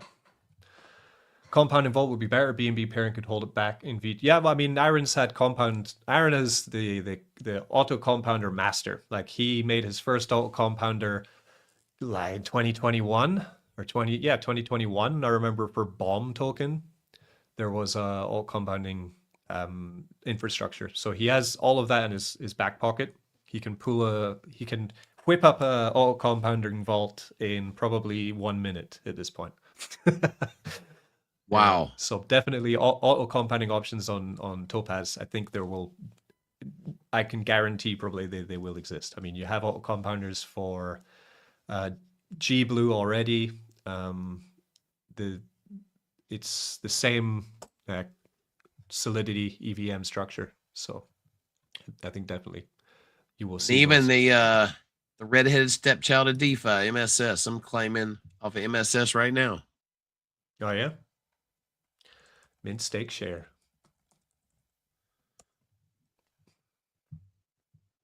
Still works. How much you got? 100 million. You got 100 million deposited. Wow. Yeah. So you just compound it. Yeah. This man. What's your throttle? 10%. Wow. Yeah, I don't think MSS has been mentioned though at all for the. No, it would be tough to do it because it's a taxable token. Yeah, exactly. This should just be relaunched when the bull market starts going. This should be relaunched. It's my yes. Yes, you hear that, Aaron? Relaunch, baby. Relaunch it. Make a new one. That'd be right on time. I can tell you that. Yeah. And we got to almost 15 cents before. Now look, see, we say that, and there he goes with that crap. Man, don't start this, Aaron. Relaunch. Launch it, Aaron. Do it. Yes, do it. Do it. Do it. Yes, please. So anything else going on in the crypto world? Any other alpha? Nah, man. NFTrees, man. NFTrees May the 4th. That's the biggest thing right now. I really want to get these minted out. Really want to get the games out and just kind of circling back to what we said earlier, man. The key to it is, whether it's SuiDex in the world of Sui Trump or in the world of Tree, man, our team wants these games to where you can have real revenue off of it. The key to it is that it doesn't dry up and blow away. We want to have it to where it's sustainable and to where it's fun. I mean, it's not going to be a Fortnite style game, but it's at least something to do online while we're trying to chum it out through this bear market, you know? Yeah. And the exciting part is once everything mints out, we'll do one hell of a buy on Tree, get that price up there, lock it into LP on SuiDex, and man, then people can really enjoy some good price appreciation on that. That's really the end goal on it, to make sure we can get a higher price, make it sustainable, and then provide everybody with some nice games to where we can do it. It's all these NFTrees are going to be, they're all unique. They're all different. So really looking forward to it. We put a lot of time and effort into this. GBlue took off when it went cross chain. Tree and Sui Trump should get gauges on Topaz. Yeah, let's do it. I'd have to bridge it, and then maybe, I don't know if you can rename it a bridge to like wrapped Sui Trump or yellow Trump. How much is NFT? I want to make sure I have saved some Sui DC. They are going to be $25 a piece. That's how much they're going to be. This is pretty cool. Let me Yeah, show if this. you buy multiple NFTrees, Brett, you can definitely strategize with them. Absolutely. Wonder how good the resale market's going to be on them, Richie. That'd be interesting to see. Oh, for sure. Yeah. Yeah, if you put up my screen, this is like this is kind of an example of what's going on in the crypto world right now, like how everything's kind of working. It says someone vibe coded a live tool to try and guess Satoshi's private keys. So this is a vibe coded tool where you just continually click pull to try and guess Satoshi's private key to try and take all his Bitcoin essentially, right? So then you get the question of, what are the odds? So Grok's answer: the odds per spin in that tool are 1 in 5.27 times 10 over 72, as it shows. A full random Bitcoin private key search is...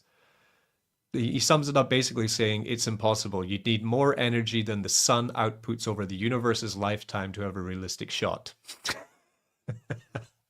Hey. But people are going, like, this is basically what's happening all over the crypto space right now. People are just trying to hack every single tiny piece of infrastructure all across anywhere they can with AI. It's going to be, it's good. It's great for crypto that this is happening, I think, because it means that a year from now, everything is going to be so hardened to any kind of small exploit. Like if you have any small vulnerability or carelessness inside of your protocol, then it's going to be exploited. So it just means that everyone has to level up, like how serious they take their security and their safety. That's a good thing. It's absolutely a good thing. Got to be done. This is what drives the whole thing forward, basically. I think, Richie, a live stream coming up, it'd be good to show people ways on how to get their money from EVM to SUI, just so we can teach people how to bridge over. I know showing a couple of people how to use Rocket Money, things like that. They were like, "Whoa!" Yeah.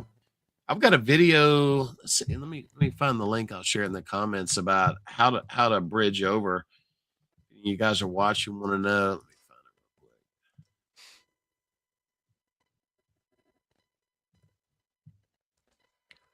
Yeah, I'd still say Rocket is the best. Oh, Rocket's outstanding.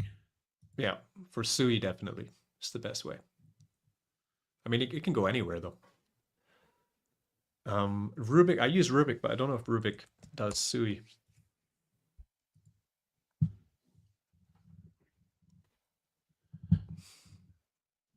But like you said as well, just Coinbase straight into SUI as well, right? Yeah. Brett, absolutely. There'll be a guide. Monday, we're going to focus on getting them minted out.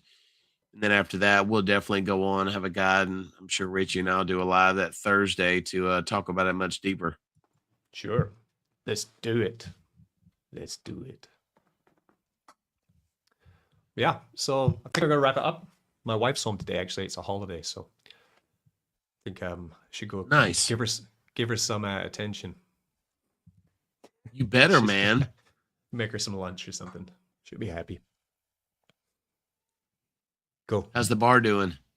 Yeah, all good. It's a long weekend here for the Labor Day. So it's Friday off, Saturday off, Sunday off, Monday off for most people.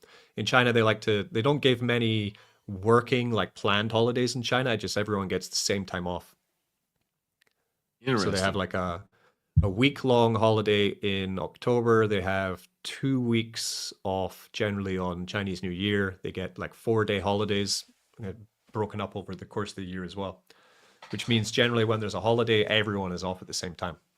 There was I thought about you the other day, man. They're getting ready to sell my wife's parents' house. Mm-hmm. So before my father-in-law passed, he had quite the liquor collection in the house. So we inherited all that. I looked at my wife and said, "My God, are you trying to throw a huge party or something like that?"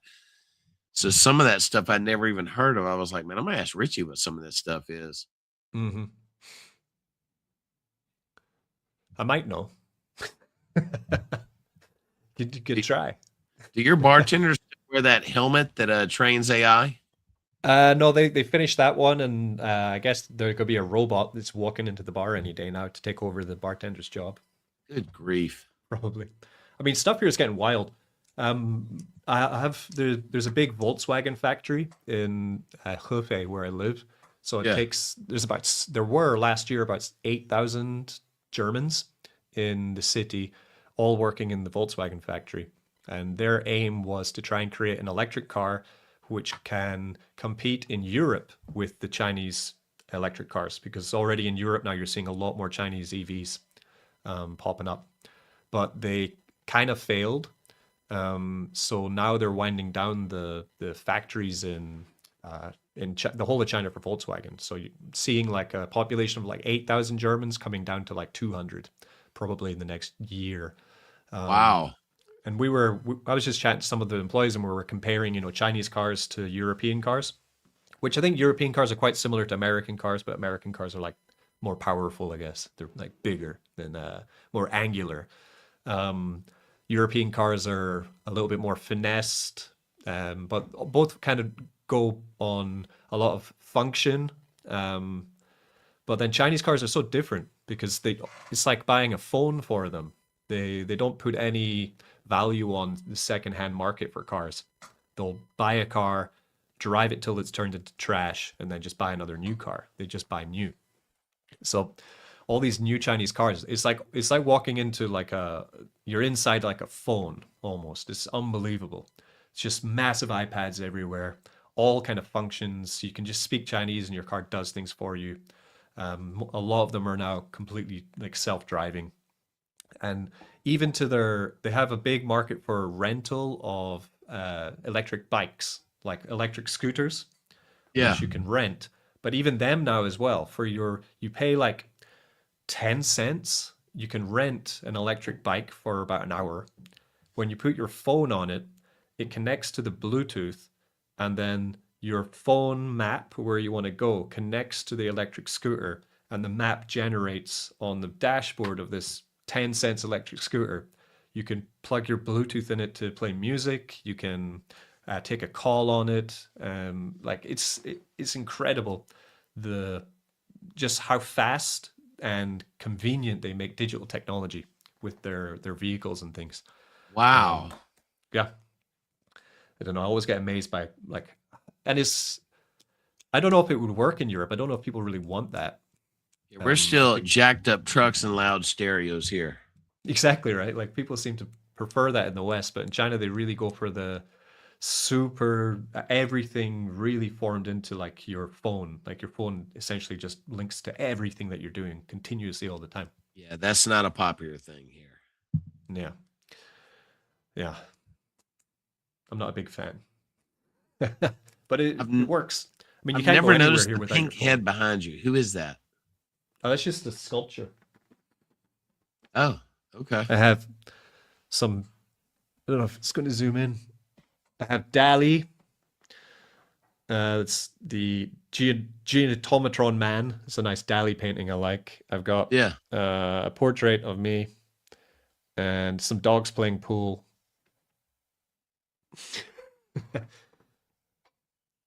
Interesting. Some stuff. So I had an interesting career change this week. My full-time job, I taking a risk. I resigned from, and I'll be becoming a full-time consulting arborist, and also it's going to allow me to put more focus on crypto during the work week as well. So I'm really excited about that. Wow, that's a big move. Yeah. Congratulations. Yeah, thanks. But there was a lot of circumstances that came into it, but it just talking to the wife, man, it was the right time. So we're excited. She challenged her. She wants to get involved in crypto as well. So you may see her on here coming up. Oh, nice. I look forward to it. That'd be fun. Yeah. How is her skill base? Would she be coming in from quite novice or? Oh, should be straight novice. So we'll be on the That's fine. screen. It'll be me That's talking good. to her, teaching her how to do things. So you guys get ready. Yeah. So I don't even know No, what her screen name's going to be. She's over there snoring right now. She's asleep. no But more bananas on the chart then. no, well, she's from New York, so she probably laugh at you. Yeah, good. But yeah, that's kind of what I was saying before. Like we need more new. You can kind of say novice, but I think in crypto it takes you what, like 3 months until you're kind of up to speed with most of how it happened, how things work. Yeah. But, you know, people that can learn how everything works and then get interested in it and then tell other people about it. It's what we need on SUI. It needs continuous onboarding of more and more. Also, I think all you can look at any TVL at the moment. It needs more people understanding how it all works. Well, the other thing is during the week there's several companies in town. They some of these guys, they just don't like banks, and they want to figure out a new way to earn and how to do things. And I've talked to 2 or 3 of them about SuiDex and some of this other stuff, and they're pretty interested in being able to put their money into obviously some of the more secure pairs like Sui USD and things like that. But they still want to hold Sui Trump, Tree, all those, get everything going. So it's exciting. It really and truly is. It's good. As we get to bear, I still think so. Oh yeah, I didn't talk about the big prediction for the bigger picture. So I think my prediction actually played out, which I'm quite happy about. Let me share my screen. Yeah. Would those bankers want wrap Bitcoin? Yep, they probably would. I love to have some wrap Bitcoin out. Right. Let me see. Ah, so my prediction was the live would not be the same without this, Richie. Yeah, exactly. So what I said was, I said in April we were going to hit 80,000 Bitcoin.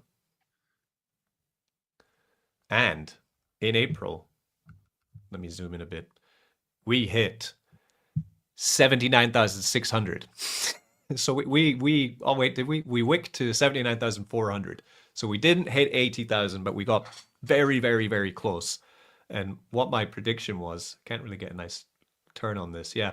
So my prediction was, this was from this very messy chart, sorry, but my prediction was that we were going to hit this and then we were going to roll over. And we actually hit right into my zone. And now we are rolling over. So now there's the old saying, sell in May, go away. I don't know if you've heard that one before. Oh, yeah. So generally in a yearly Bitcoin cycle, May is historically always a down month. It's generally seen as, so that's why they always say sell in May, go away. And then people start to get more interested into crypto generally around about the end of summer. So you're talking like August, September time. It's when you see a recovery come from the dip from May. This is historically what happens. So we can probably find evidence of the same actions playing through. We come and try and find a May point. If I can see, is it going to give me a time? No. Was this May? It's not going to give me a date. Oh, this chart's not my friend. See if I can find the date. It's not going to give me here. But this is an example of what happened last cycle. You had the pump up to 48,000, and then you saw it completely, not collapse, but it retraced back to what it was before, and then it collapsed down. So what probably we'll see would be in May, you'll see a retracement back to the before levels. So we'll probably come down slowly to around about here between now and the end of May. And then you will see the final big flush, which will be the bottom call for this bear market, if everything follows. as it has done in the last 3 cycles. If it doesn't follow, then what you would see would be possibly continued growth for Bitcoin. And this was the floor area right here. But my money's still on the one more leg down. My money's still on $40,000 Bitcoin. This is where I think we're going to see. That's what I think. But I don't know. What do you think? What do you think is going to happen? I still say it's going to go into the 40s. There's always going to be that big flush at the end, man. You want capitulation, then off we go to the moon, you know? Yeah, I think so. So usually May is when it happens. Oh, what's happening there? But I can tell you this: the $40,000 Bitcoin, all these dexes, man, that do real world yield, it's just so key to be in those between now and whenever that happens. That's the whole thing on it. Whoever building in a bear, it's gonna be even greater in a bull. So you can kind of see it here on CoinGecko. So this was April. It went up to a high, and then in May it dipped down. So in the end of April, it was 66,000, and by the end of April, it was down to 60,000. Right. Yeah. So it dipped down about 10%, 8 to 10% there. Come back to April here. This was April. This one in the bear market, it was continuing to rise. We come into 2021, 22. It was, it went April. April was the beginning of the dump in the last cycle. So April 9th, it began, and then it finished in June. So it was a 2-month collapse all the way down to that 20,000 Bitcoin mark. And then finally the rally. But we're very close to getting to this end of the bear market stage, which is really exciting. So we just need to be patient. If you do see a big collapse in prices, don't be worried. Don't be too scared about it all, because if you're holding projects which we talk about, which are continuing to build, say it could be Tree Token, could be Sui Trump, could be Victory, could be GBlue, the ones we talk, or Topaz when it comes out, the ones we're talking about. The building continues. Of course, if Bitcoin goes down to 40,000, you're going to see all of these tokens lose 30% probably of their market cap. Very shocked. But Aaron says, he says, I'll be shocked if Bitcoin goes under 60K. Would require a real black swan event, in my opinion. Yeah. Knock on wood. Yes. So we'll see. But even if it does happen, it's going to be a short breakdown, because the big topple has already happened. This is the final flush, and it doesn't last long. We're already in May. Say it does happen, that would be recovering 6 months from now, would be probably back where we are today, maybe above it. So it's not too bad, not too shabby. Yeah, it's gonna be fun. Really is. I just really want to collect these assets, keep getting this yield. SuiDex, Topaz, all over the place. We'll be good. I'm still majority stabled up. It's just sitting in a ledger, waiting for the price zone that I want Bitcoin at, which would be the 40 to 50 is where I want to get it. It's my buy zone. And Solana, I want the $15 to $30 Solana. I've never owned a whole Bitcoin before. I hope to this year. And I want the 60 cents SUI. That's what I'm looking for. Still looking for it, but I don't know if we'll get that in Solana. That would be incredible to get it down to $30. Would be very nice. Yeah, I'll definitely crack the champagne this year, man. I'd love to have a whole Bitcoin. Never had one before. That'd be a fun year. Yeah. Yeah. It's a nice feeling. It gives you that security for the future, because you know if the whole world goes to pot, you know that at least you have one form of, it's like having a gold bar in your house, you know. Like, you know it's going to be useful. Yeah. No matter what happens, it's going to have value. Yeah. Yeah. Yeah. Cool. Right. Well, I'm going to head off. Yeah, I'm headed to bed. Nice chatting to you. And send me all the information on Tree, and let's get this on the Tree NFTs, and then let's get this party started. Yep, I will send that to you in the morning, sir. Cool. Goodbye. Bye, Bye everybody. everyone.